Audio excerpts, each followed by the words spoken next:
Hello, I'm Jake.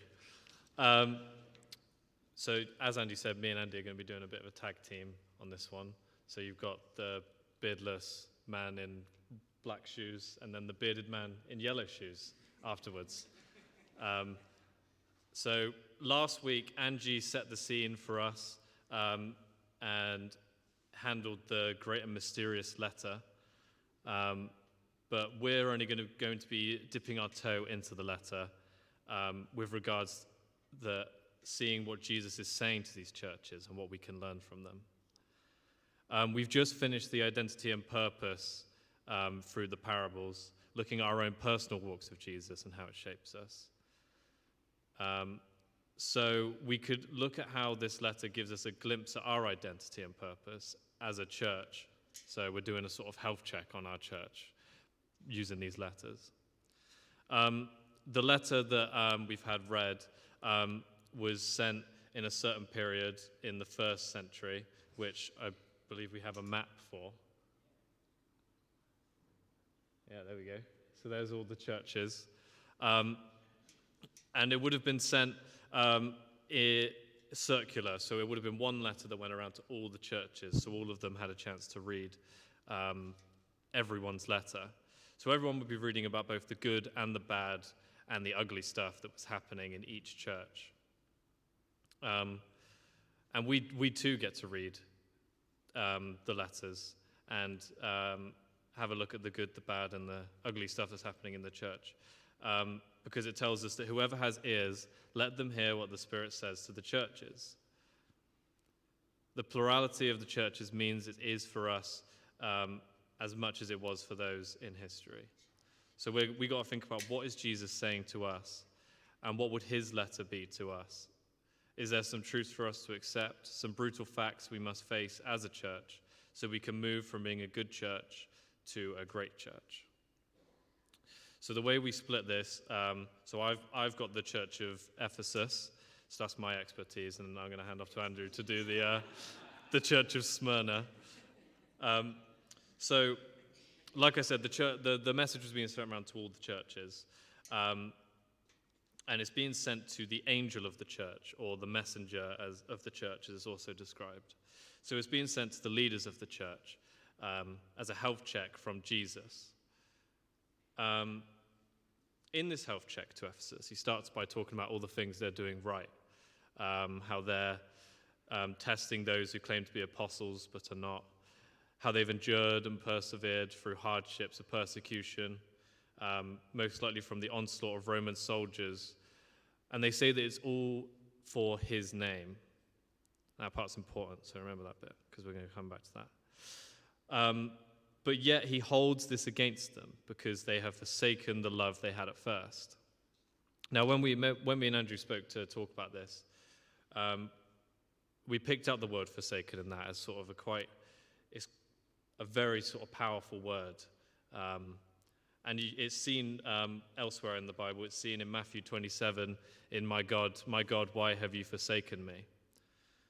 And we had a look and we found that it means to abandon or to leave someone, especially when they need you. What he's telling them is that they have forsaken love. They've forsaken Jesus' love. They've abandoned and left it behind.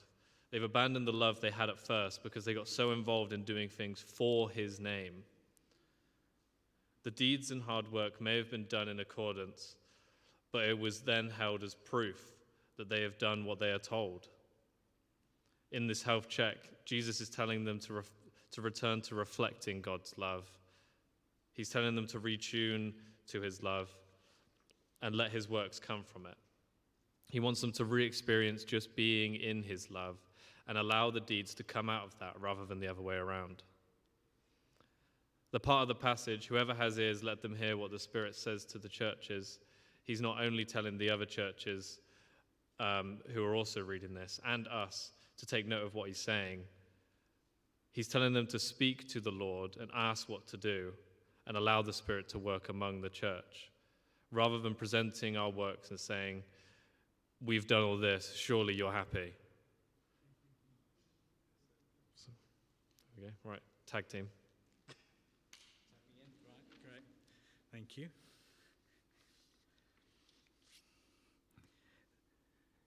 I'm sure you've read, Lord, Lord, I done this for you in your name, and I done this for you in your name. I cast out demons in your name. I prophesied in your name.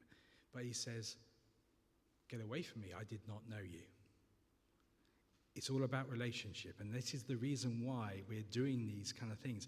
Nothing has changed. Even, we can read the Old Testament, we can read the New Testament. Nothing has actually changed because we are in relationship with each other. Relationships never change.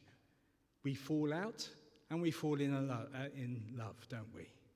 In and out of love with each other. So it's about people, but it's also about a relationship with the Lord.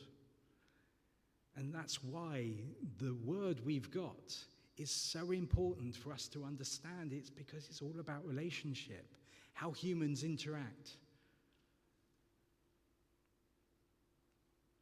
But he wants us to do it out of love, not because of love. It's getting the right aspect. So, Jesus starts his letter to Smyrna saying he is the first and the last, who died and came to life again. The description of Jesus reminds us of his power and authority. And it also connects us to the message of chapter 1, where verse 17 it says, where he's speaking to John, and John has just fallen down as though dead before the holy God. And what does he say? John, be not afraid. I am the first and the last. So the church in Smyrna is facing persecution. They are facing fear. And we've already talked about fear. They're facing all the things which they don't want to. And they are scared. They are fearful. And Jesus reminds them, he is the first and the last. Do not be afraid. How many times is that phrase used? I think it's 365. Every day, do not be afraid. Do you think the Lord's saying us something?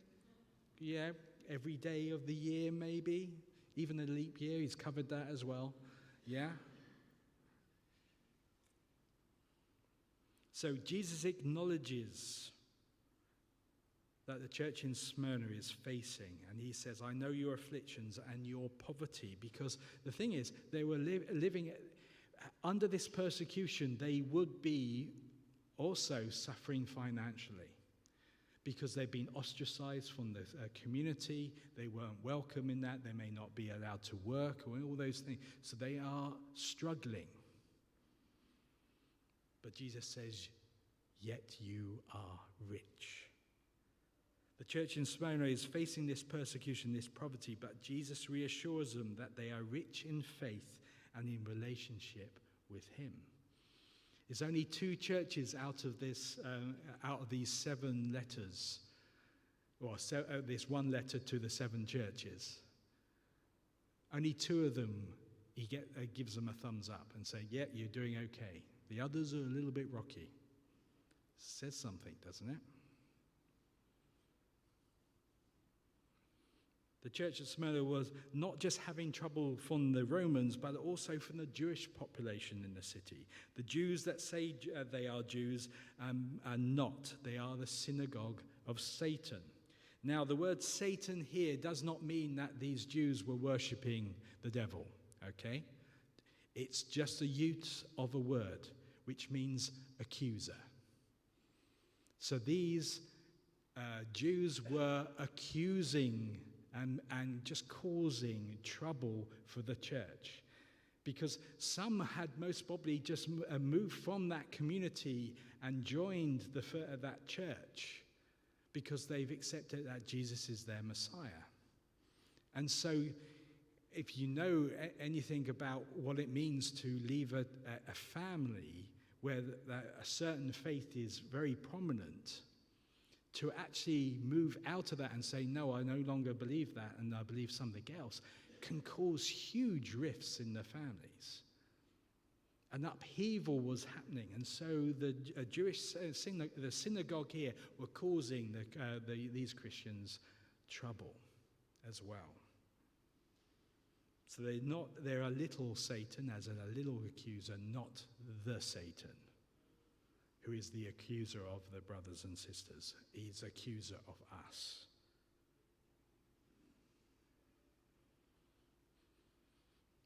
So this upheaval for the close-knit community of Jewish believers as well as the Roman authorities, everything seemed to be against them. But he says, do not be afraid.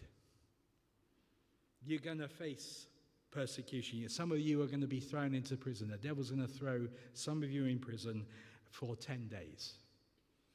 Notice the now. I'm not going to go into the numbers and of what numbers mean. There's so many numbers. It's a wonderful book for that. But it means it's for a limited time.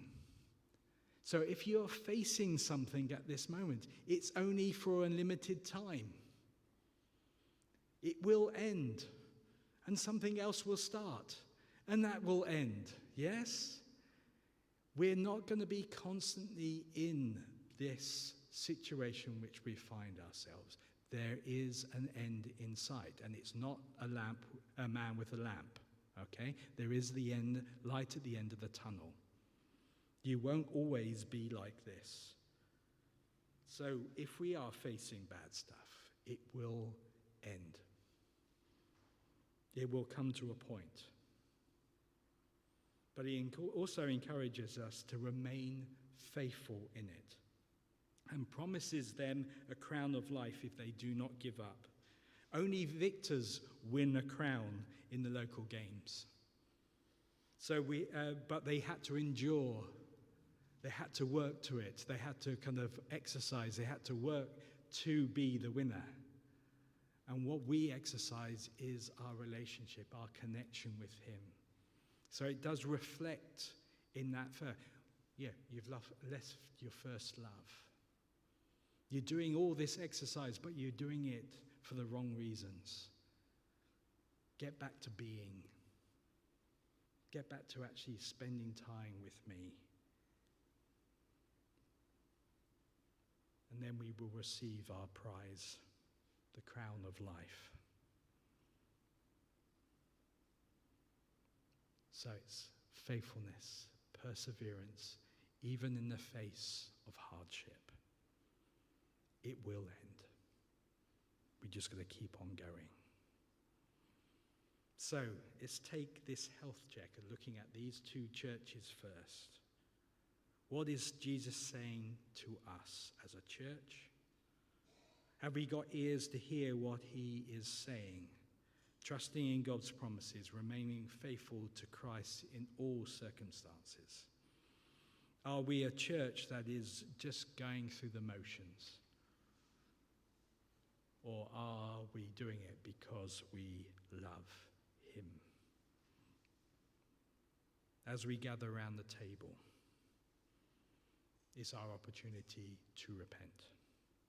And that means to change our direction, to change our minds, and choose to follow him.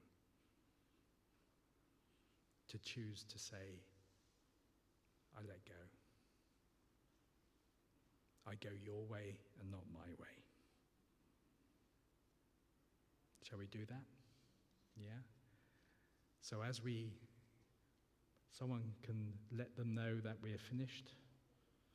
Louisa, ooh, she's not.